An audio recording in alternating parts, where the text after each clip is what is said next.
Bonjour à tous et bienvenue sur la chaîne de Kanjian. Aujourd'hui nous allons reparler du Flipper Zero et plus particulièrement des puces Wi-Fi 5 GHz. Vous avez bien entendu, des puces Wi-Fi qui font du 5 GHz. Alors avant de commencer et avant toute chose, je me permets de vous rappeler le petit disclaimer sur mes vidéos. Elles sont uniquement à but pédagogique et ne sont là que pour vous permettre de tester vos propres appareils et vos propres systèmes d'information.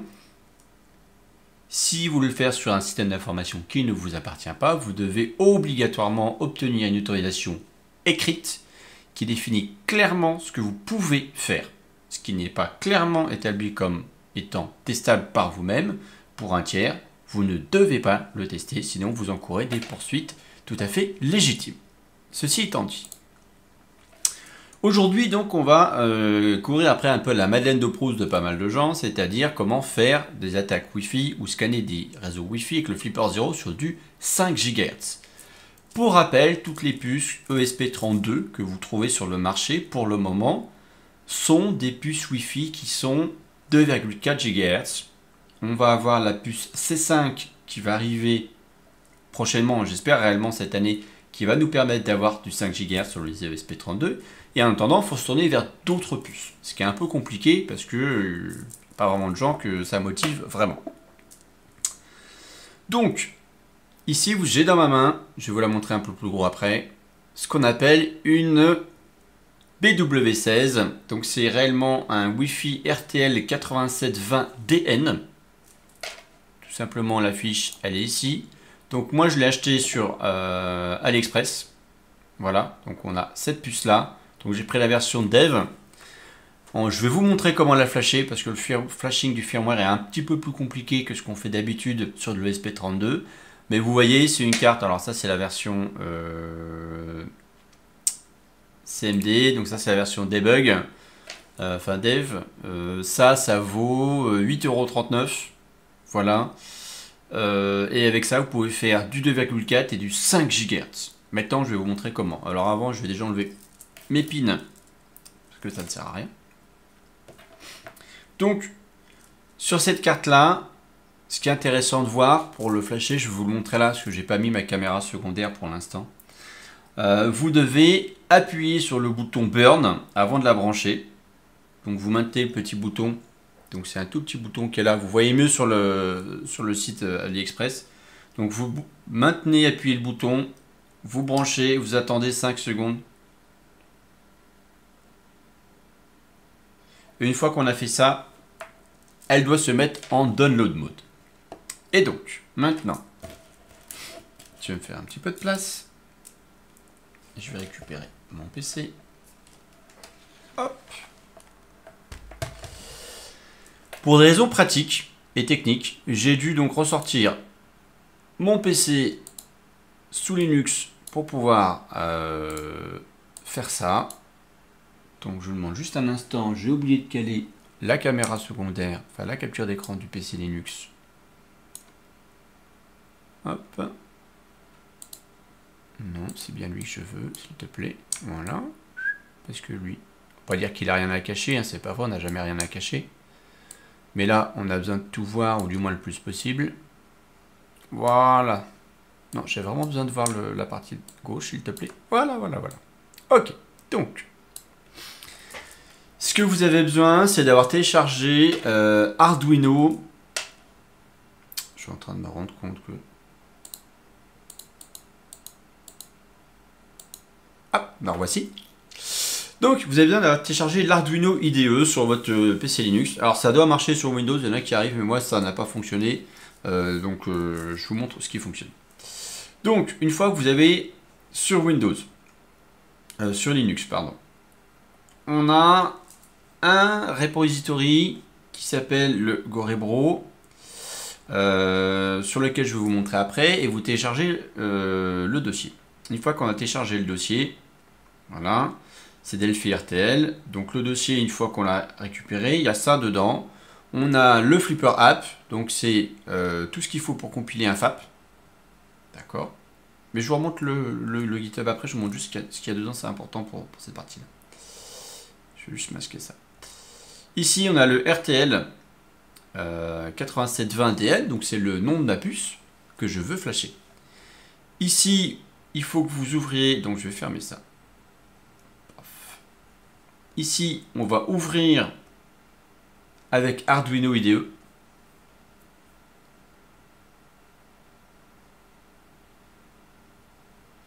Moi, j'ai pas eu installé beaucoup de paquets à part le seul truc que je vais vous mettre juste derrière. Donc, ce qu'on a besoin, c'est vous récupérer ça qui est en lien de la description de la vidéo. Dans votre Arduino, vous faites fichier préférences et vous venez le coller ici dans les gestionnaires d'URL. Donc là, on va pouvoir l'ouvrir. Donc là, on a plusieurs listes et en fait, vous venez le coller là. Moi, par défaut, j'avais rien. Donc ça, c'était vide. Et donc, j'ai juste eu à faire ça, coller et faire OK. Une fois que vous avez ça, vous allez dans Outils. Dans Outils, vous avez type de carte ou Board Manager. Ça dépend si c'est en anglais. Gestionnaire de cartes, Board Manager. Donc voilà. Et ici, vous cherchez à mes bas. Voilà. À mes bas. Très important. La dernière version, c'est la 3.1.8. Surtout, ne prenez pas la 3.1.8. Prenez la 3.1.7. Elle est très bien et elle fonctionne. Pourquoi? Parce qu'avec la 3.1.8, j'ai des erreurs de compilation. Le programme ne se compile pas et du coup, il est impossible de flasher la carte. Donc, on va faire fermer. Donc, on a ouvert notre fichier avec. Il a préchargé tous les autres fichiers qui vont bien. Et là, ce qu'on va faire, c'est téléverser ou upload.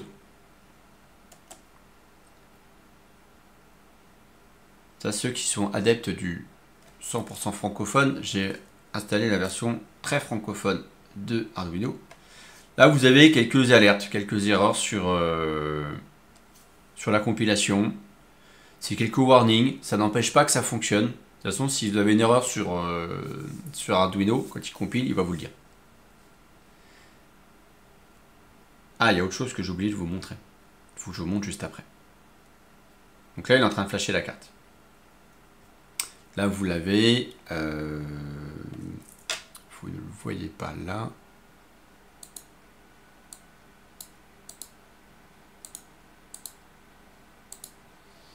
Ça, c'est assez pénible. En fait, ce que je vais faire, c'est que je vais le réduire un petit peu. Voilà.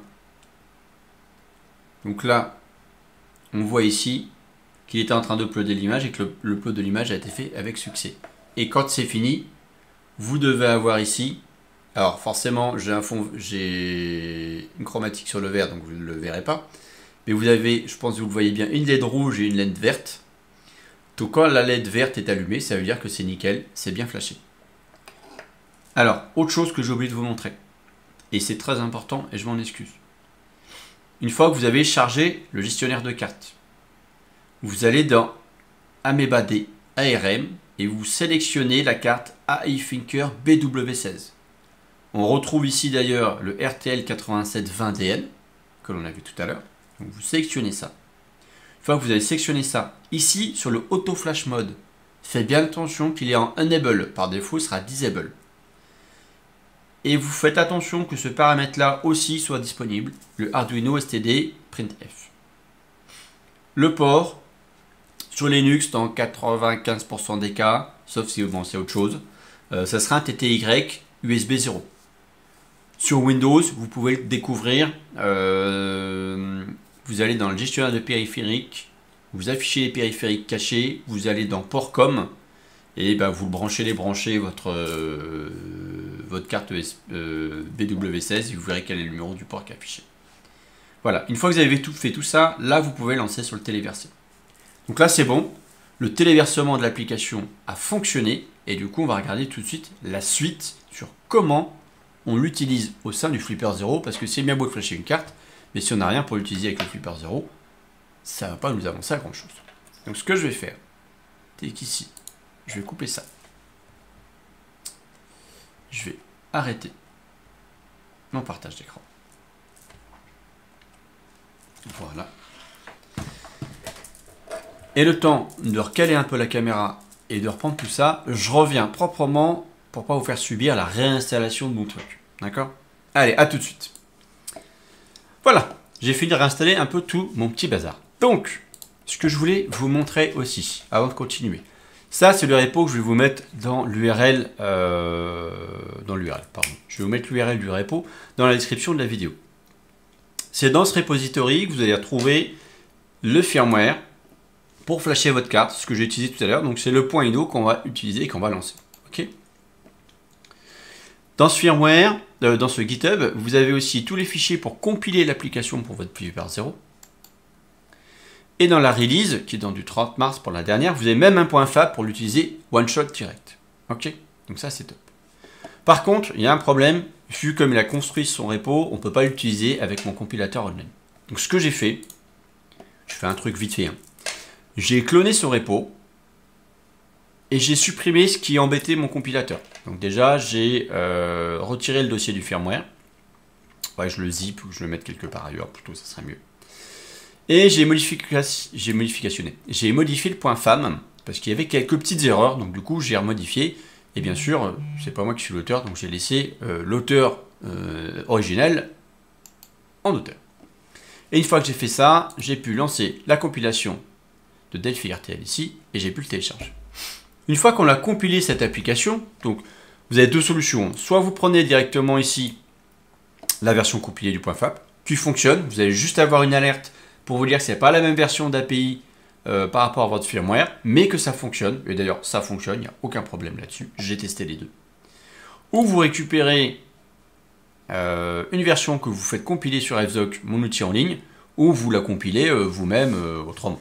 Voilà, comme vous voulez. Donc pour rappel, pour l'outil en ligne, ici, on va mettre l'URL avec le point Git, choisir le firmware cible, donc firmware officiel, Momentum ou Unleashed. Donc moi je fais du Momentum et après vous faites démarrer la compilation et sous 1 minute vous aurez votre fichier qui sera compilé.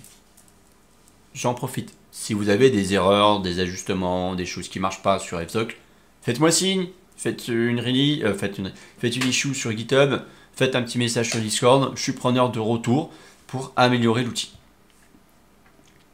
Donc, une fois que c'est fait, on a notre compilation qui est faite. Ce qu'on va faire, c'est que je vais brancher mon Flipper 0. Voilà. Avec QFlipper. Tac, tac, tac. Tac. Donc ici, je vais retélécharger ce que j'ai compilé. Alors bien sûr, il y a un point 1 qui est arrivé. Donc voilà. Ici, j'ai mon Flipper 0. Je vais aller dans la carte SD. Dans carte SD, je vais dans application. Dans application, je vais dans CanGian. Ici, je supprime celui-là. Voilà. Je vais reprendre celui-là que je vais mettre là. Voilà. Alors, pourquoi je supprime? Parce que vu que la compilation du nom de l'application, le nom de l'application, pour info, dans le Flipper 0, c'est défini ici. D'accord? Delphi RTL. Vu que je ne l'ai pas changé, c'est pas mon application, c'est pas moi qui l'ai faite, je ne vais pas me l'approprier. Donc dans le Flipper 0, si je change pas, si je supprime pas mon fichier, je vais avoir plein de Delphi RTL et je vais jamais retrouver quelle est l'application en question que je viens d'uploader. Donc une fois que c'est fait, l'application elle est copiée, elle est fonctionnelle. Donc là on va dans CanGian et dans CanGian, j'ai bien l'application Delphi RTL. Maintenant ce qui va nous rester à faire, alors ça, hop, je vais le mettre sur le côté. On va reprendre ça. Ici donc, vous voyez mon Flipper 0 en direct. Donc vous voyez bien que ça bouge sur les deux côtés. Et ici, on va connecter notre carte. Alors pour connecter notre carte, vous avez ici les différents ports. Donc nous, on va se connecter sur le 5 volts, sur la masque au-dessus du 3 volts. D'accord? Et après, on va mettre le RX1 et le TX1 sur le TX et le RX du Flipper 0. Pour rappel, la borne RX1 va aller sur la borne TX du Flipper 0 et la TX1 va aller sur la borne RX du Flipper 0. Pourquoi? Parce que c'est le sens des signaux, le RX ne va pas dans le RX, sinon ça ne fait rien du tout. Donc si on a des daltoniens dans le coin, et je sais qu'on en a, eh ben, vous me direz merci parce que je respecte aucun code couleur sur mes jumpers. Pourquoi? Parce que j'ai pris ceux que j'avais sous la main, tout simplement. Donc le RX, hop, donc le TX, c'est mon gris, et mon RX, c'est mon orange. Donc, ce qu'on va faire sur le flipper 0, ici. Donc, le bleu, c'était mon alimentation. Donc, je vais le mettre là. Mon violet, celui-ci, je fais attention que vous voyez bien, c'est ma masse que je vais mettre ici. Celui-là, c'est mon TX. Donc, comme je vous l'ai dit tout à l'heure, mon câble qui sort TX de la carte, je le mets en RX ici. Paf. Et celui-là, je le mets en TX là. Ok. Donc ça, c'est top. Là, on a le flipper 0 qui fonctionne. J'aime bien voir l'écran allumé quand même. Donc là, on va faire défileter. Donc là, l'application se présente comme ceci. Vous voyez à droite beaucoup mieux sur l'écran. Donc, on peut scanner des Wi-Fi, envoyer des choses, créer un access point, etc. Donc ce qu'on va faire, c'est qu'on va faire un scan Wi-Fi. Donc là, vous voyez, la carte a fait sapin de Noël, la passe en bleu, etc. Là, il a fini de faire son scan Wi-Fi. Alors c'est très perturbant comme première utilisation, parce qu'on se demande ce qu'il fait, on n'a pas la liste. Et là, après, on va voir la liste. Et là, vous voyez qu'il a bien bossé. Voilà, mais...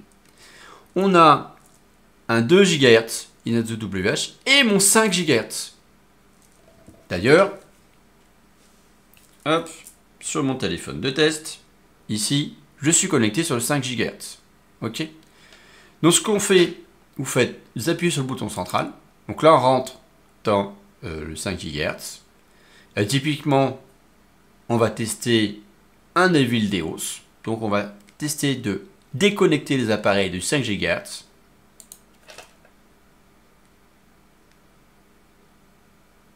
Et voilà, je me suis fait éjecter.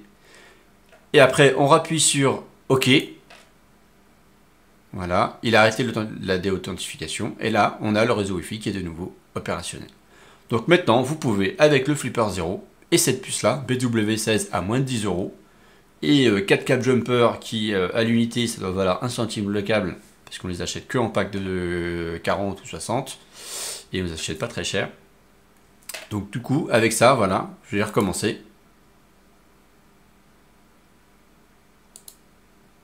Et là, on va l'arrêter. Et donc là, j'ai arrêté mon Deos, et là, il est en train de reprendre la connexion. Petit aparté. Je rappelle que cette action-là, si ce n'est pas votre réseau Wi-Fi, c'est totalement illégal. Attention quand même, parce que des fois, vous allez faire du DOS et on ne maîtrise pas vraiment où ça va. Donc faites-le dans un cadre très strict. Autre chose, sur cette puce-là, elle n'a pas l'air très performante pour capter des réseaux Wi-Fi assez loin. Parce que les 4 que vous avez là, c'est les 4 que j'ai chez moi. D'accord? Donc là... Déjà, c'est... Alors, c'est bien parce que je suis sûr de ne pas embêter mes voisins. Mais c'est un peu compliqué. Donc, par contre, c'est génial. On a vraiment quelque chose qui, là, pour le coup, nous permet d'utiliser du 5 GHz via le Flipper 0. Et il vous a fait un petit modèle, help. Gorebro, je le remercie aussi parce qu'il... English speaking. Thanks for your works. Blague à part, c'est parce qu'il m'a répondu quand j'étais en galère pour flasher les firmware, et je remercie CBDEX sur le Discord avec qui j'ai discuté un petit peu tout à l'heure et même depuis quelques jours, qui lui l'avait testé mais de manière différente et qui m'a redit si c'est bien comme ça qu'il faut flasher, et en fait c'est que je m'entêtais de le faire sur Windows où ça ne fonctionnait pas, et du coup je l'ai fait sur mon Linux et ça marchait en 30 secondes chrono. Voilà, donc c'est vraiment top. Après, la puce est disponible dans d'autres formats, vous avez vu sur AliExpress. Donc ça, c'est plutôt cool.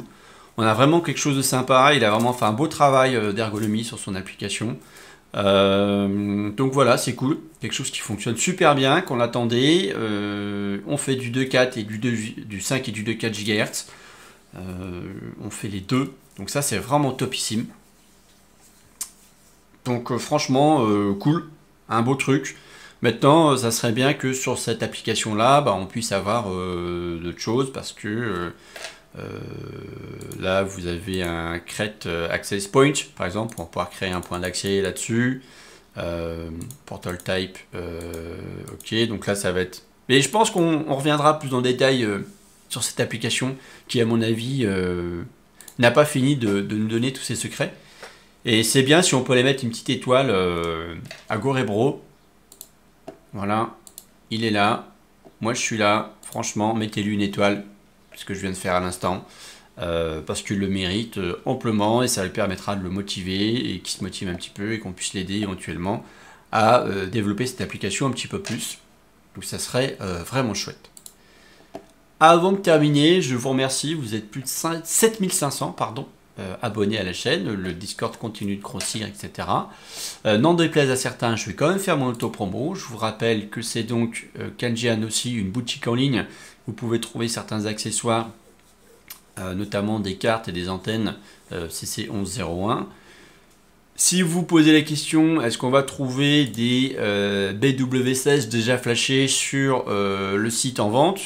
Bah oui, je vais vous en mettre forcément. Je vais vous mettre celle-là qui est là. Moi, je vous l'aurais flashé avant pour que vous puissiez l'utiliser un peu out of the box avec des cap jumpers sur le Flipper 0. Et l'idée, bien entendu, c'est de pouvoir réussir. Alors ça, c'est une W12, ça ne m'intéresse pas. Mais qu'on puisse voir avec celle-là si on ne peut pas faire directement une carte Wi-Fi un peu plus petite que celle d'officielle. Parce que même celle-là que j'ai... Ouais, on peut avoir un truc un peu plus sympa. Ah, l'idée, c'est qu'on arrive à récupérer des pick-up après des cartes SD, etc. Mais je vous mets tous les liens, je vous mets tout en description de la vidéo. En tout cas, je vous remercie de l'avoir suivi. Merci encore à vous. Merci aux gens qui font des applications. Et merci à ceux qui émulent le truc, à la communauté qui échange joyeusement. Et je vous dis à très bientôt dans de prochaines vidéos. Et on n'a pas fini de reparler de cette petite application en 5 GHz. On a quelques sujets qui nous restent derrière nous. Allez, ciao! A plus!